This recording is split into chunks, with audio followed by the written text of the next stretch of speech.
Australia का सपना टूट गया। ऑस्ट्रेलिया का स्टडी वीजा नामंजूर हो गया। मेरा ऑस्ट्रेलिया का स्टडी वीजा रिफ्यूज हुआ है। मैं दोबारा अप्लाई कर सकता हूं? मेरे एजेंट की गलती थी या मेरी गलती थी? मैंने कोई गैप का कागज नहीं दिया, मैंने फंड गलत शो कर दिए, मैंने एसओपी खुद नहीं बनाई, मेरा ऑस्ट्रेलिया का वीजा रिफ्यूज हो गया। अब मैं क्या करूं? क्या आपके साथ भी कुछ ऐसा हुआ है? हर रोज सोशल मीडिया पे हमें यही सवाल मिलते हैं कि सर मेरा ऑस्ट्रेलिया का स्टडी वीजा नामंजूर हो गया, मुझे पंजाब बोर्ड हरियाणा बोर्ड के कारण रिफ्यूज कर दिया गया, मुझे एनआईओएस ओपन बोर्ड के कारण रिफ्यूज कर दिया गया, मेरे आइल्स में पीटी में बैंड कम थे इसलिए वीजा रिफ्यूज कर दिया गया, या मैंने फंड अच्छे शो नहीं करे थे, या मेरी पढ़ाई में गैप पड़ गया था इसलिए वीजा नामंजूर कर दिया गया। ऐसे बहुत सारे सवाल आज के स्टूडेंट के मन में है। हमें हर रोज स्टूडेंट्स सोशल मीडिया पे क्वेरी भेज रहे हैं। बार बार हर वीडियो के नीचे यही कमेंट होता है कि हमारा ऑस्ट्रेलिया का स्टडी वीजा रिफ्यूज हुआ है, अब हम क्या करें? ये सवाल बार बार उठता था कि हम दोबारा अप्लाई करना चाहते हैं, हमने सुना कि दोबारा अप्लाई नहीं कर सकते। आपकी भी ऐसी समस्या है? आइए डिटेल में बात करते हैं। अब आप क्या कर सकते हैं? सबसे पहले ऑस्ट्रेलिया का स्टडी वीजा रिफ्यूज क्यों हो रहा है और इस वीजे को कैसे ले सकते हैं? आपको समझना पड़ेगा, समा चेंज हुआ है। आज समा बदल चुका है। आज डिजिटल युग है। आज आर्टिफिशियल इंटेलिजेंस का समय है। आज आपकी फाइल को कोई वीजा ऑफिसर चेक नहीं करता, आपकी फाइल को कंप्यूटर द्वारा चेक किया जाता है। आप आवाज लगाते हैं, हे गूगल, हे सिरी, मुझे कॉफी पीनी है, तो सिरी या गूगल या एलेक्सा आपको बताते हैं कि आपको कॉफी कहां मिलेगी।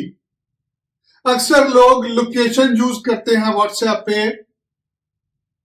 आप लोकेशन को डालते हैं, आपको आर्टिफिशियल इंटेलिजेंस द्वारा जीपीएस उस स्थान पे लेके जाता है। कौन है जो आपको रास्ता दिखा रहा है? आप बोलेंगे टेक्नोलॉजी है, इंटरनेट है, गूगल है, आर्टिफिशियल इंटेलिजेंस है, डिजिटल समय है। अगर आप ये समझते हैं तो आपको ये भी समझना है कि आज ऑस्ट्रेलिया का वीजा भी आर्टिफिशियल इंटेलिजेंस से दिया जा रहा है। आपने स्टेटमेंट ऑफ पर्पस एजेंट से बनवा ली। सबसे बड़ा रीजन आज वीजा रिफ्यूजल का है स्टेटमेंट ऑफ पर्पस। मैं आपके बारे में कैसे लिख सकता हूं बताइए? जो स्टेटमेंट ऑफ पर्पस आपने लिखी है उसको कंप्यूटर चेक करता है। कंप्यूटर ढूंढ लेता है कि ये वाले वर्ड्स, ये वाले कंटेंट पहले कौन कौन सी एप्लीकेशन में आया है। जब किसी को बुखार होता है हम थर्मामीटर से चेक कर लेते हैं इसको कितना बुखार है। किसी का बॉडी का वेट चेक करते हैं, उसको स्केल पे खड़ा कर देते हैं, पता चल जाता है आपका भार कितना है। ऐसे ही आर्टिफिशियल इंटेलिजेंस द्वारा आपकी स्टेटमेंट ऑफ पर्पस को जब उसमें डाला जाता है, उसमें पता चल जाता है कि इसमें कितने परसेंट वर्ड आपके हैं, कितने कहां से चुराए गए हैं, जिसको प्लेगरिज्म बोला जाता है। सबसे पहले आपको समझना है कि यदि आप नया वीजा अप्लाई कर रहे हैं तो आपको अपनी एसओपी खुद लिखनी है। जिन बच्चों के वीजा नामंजूर हुए हैं वो अपनी एसओपी पहले मुझे दिखाएंगे। मैं आपको एसओपी में से डिटेक्ट करके बताऊंगा कि आपकी एसओपी कहां से बनाई गई है। आर्टिफिशियल इंटेलिजेंस के बहुत सारे टूल हैं जहां पे आप कुछ लिखते हो आपको पता चल जाता है इसका रेफरेंस क्या है। सबसे पहले जिनके वीजा रिफ्यूज हुए हैं उनको वीजा मिल जाएगा, दोबारा हौसला रखना है। अगर आपका वीजा नामंजूर हुआ है अगली बार एसओपी आपको खुद बनानी है। आपको दोबारा अप्लाई करना, मेरे से करना, मुझे पहले आपकी एसओपी चाहिए होगी। जब तक आप एसओपी नहीं देंगे मैं कुछ नहीं कर सकता। मुझे सबसे पहले यह ढूंढना है कि आपकी एसओपी में कमी क्या है। आपकी statement of purpose 5 page 10 page की नहीं चाहिए, 2 पेज की होनी चाहिए। आज इमिग्रेशन क्या चाहती है आपसे? ऑस्ट्रेलियन एम्बेसी चाहती है कि आप उनको 300 वर्ड के अंदर एक्सप्लेन करें एसओपी, 2 पेज से ज्यादा की नहीं होनी चाहिए। आपको बताना है विद एविडेंस बताना है जो भी बताना है। अगर आप कह रहे हैं हम 2 भाई बहन हैं तो दोनों भाई बहन के कागज लगाने हैं तुमने फाइल के अंदर। अगर तुम कह रहे हो कि मेरे अकाउंट में 20 लाख रुपया पड़ा है तो तुम्हें 20 लाख के दस्तावेज देने हैं। आप कह रहे हो मेरे मम्मी पापा जॉब करते हैं तो मम्मी पापा की जॉब का एविडेंस देना है। आप कहते हो मैं पढ़ाई पढ़ के वापस आऊंगा, वापस आके क्या करोगे उसका एविडेंस चाहिए। समझ रहे हैं मेरी बात?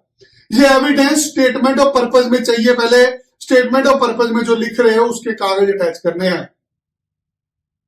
आज ऑस्ट्रेलियन इमिग्रेशन ने आपको पॉजिटिव घोषित कर दिया है। पहले आपको नामंजूर हो जाते थे वीजे क्योंकि आप हाई रिस्क में थे। हर कंट्री का एक रिस्क लेवल होता है।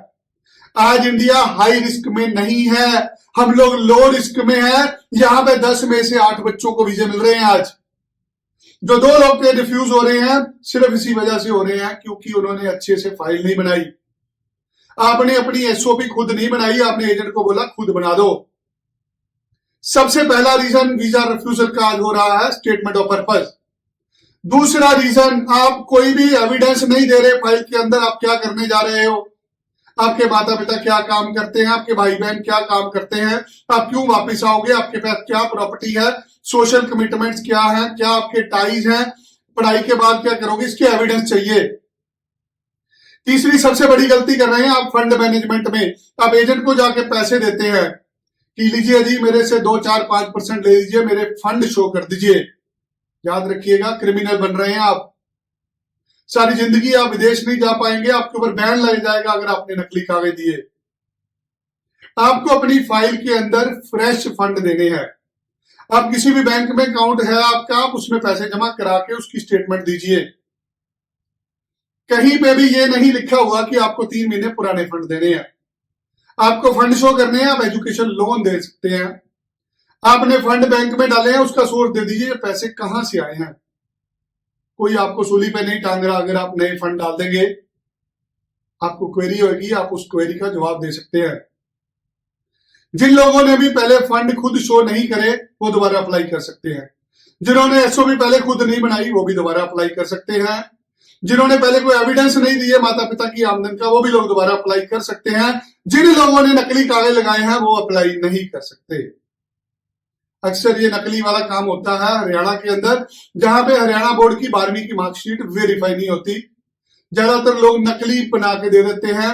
एजेंट हैं कुछ कुरुक्षेत्र में, पेवा में, लाडवा में, जो बच्चों के नकली कागज बनाते हैं, बच्चों के मार्क्स बढ़ा देते हैं। ऐसे एजेंट से बचिए।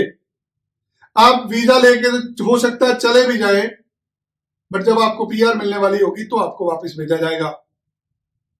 आपने जहां से 12वीं करी है वहां से लिखवा के दीजिए। आज आपसे ऑस्ट्रेलियन इमिग्रेशन एविडेंस मांगता है, आप अपने स्कूल से लिखवा के दीजिए कि आपने 12वीं करी है। स्कूल का फोन नंबर, स्कूल की ईमेल आईडी दीजिए। जिस बैंक के फंड शो कर रहे हैं बैंक मैनेजर का विजिटिंग कार्ड दीजिए, बैंक मैनेजर का ईमेल आईडी दीजिए, बैंक मैनेजर का फोन नंबर दीजिए। नए फंड शो करके वीजा मिलेगा। आपको 2-3 साल का पढ़ाई में गैप है, मुझे प्रूफ दीजिए इन गैप के अंदर आपने क्या करा। कुछ नहीं करा, खाली दे दीजिए, नकली कागज नहीं देना। जब आप डिप्लोमा का सर्टिफिकेट नकली बनाते हैं तो आप पकड़े जाते हैं, क्योंकि वो डिप्लोमा पहली बार लगा रहे हैं, दुनिया रोज लगा रही है। उसको कौन पकड़ रहा है? आर्टिफिशियल इंटेलिजेंस पकड़ रही है। अगर तो आप पहली बार अप्लाई कर रहे हैं तो आपको इन सारी चीजों का ध्यान रखना। आपको एविडेंस चाहिए। आप ऑस्ट्रेलियन इमिग्रेशन की साइट पे जाइए, स्टेटमेंट ऑफ पर्पस उनको कैसी चाहिए उसको सर्च करिए। सबसे पहला पॉइंट वो मांगते हैं कि हमें एविडेंस चाहिए। उनको प्रूफ चाहिए कि आप जेन्युइन हो। अगर आप प्रूफ दे सकते हैं आपको वीजा से कोई भी मना नहीं करेगा। दूसरी बात, आपको सारे कागज ओरिजिनल लगाने हैं। तीसरी बात, आपका 2, 4, 5 बार रिफ्यूज भी हो गया, मैं लेके दूंगा वीजा, मेरे पास एक बार आइए, मुझे आपका स्टेटमेंट ऑफ पर्पस चाहिए, मुझे आपकी रिफ्यूजल लेटर चाहिए, मुझे देखना है कहां पे कमी रह गई, मैं इसको कैसे वीजे को ले सकता हूं। आपका भी ऑस्ट्रेलिया का वीजा नामंजूर हुआ है, दोबारा लगाना चाहते हैं, फंड होने चाहिए, ओरिजिनल कागज होने चाहिए, स्टेटमेंट ऑफ पर्पस आप खुद बनाओगे, मैं बताऊंगा कैसे बनाते हैं, मैं आपको गाइड कर सकता हूं। वीजा देना ना देना वैसे के हाथ में है। आज भारत लो रिस्क में है, ये आपको समझना है। ऑस्ट्रेलियन प्रधानमंत्री ने भी बोला है कि हम भारतीय छात्रों को जल्दी वीजा देंगे। आज 4-4 दिन में वीजा आ रहे हैं। आपका वीजा नामंजूर हो गया, दोबारा अप्लाई करना, मेरे पास आइए, मैं आपको वो वीजे दिखाऊंगा जो पहले नामंजूर हुए थे, उसके बाद वीजा मिले हैं। जिन वीजों को पहले नामंजूर कर दिया गया था, रिफ्यूज कर दिया गया था, जब उन बच्चों ने सारे एविडेंस देके दोबारा अप्लाई करा विद एविडेंस ओरिजिनल फंड के साथ, उन बच्चों को वीजा मिले हैं। आप भी चाहते हैं रिफ्यूजल के बाद ऑस्ट्रेलिया का स्टडी वीजा लेना, तो स्क्रीन के ऊपर आपको नंबर मिल रहे हैं, इन नंबरों के ऊपर आप अपनी व्हाट्सएप करिए रिफ्यूजल लेटर और स्टेटमेंट ऑफ पर्पज। मैं आपको घर बैठे चेक करके बताऊंगा आपका काम हो सकता है या नहीं हो सकता। चाहते हैं अपने सपने साकार करना, तो स्क्रीन पे दिए गए नंबर पर व्हाट्सएप करें अपने कागज। धन्यवाद। जय श्री राम।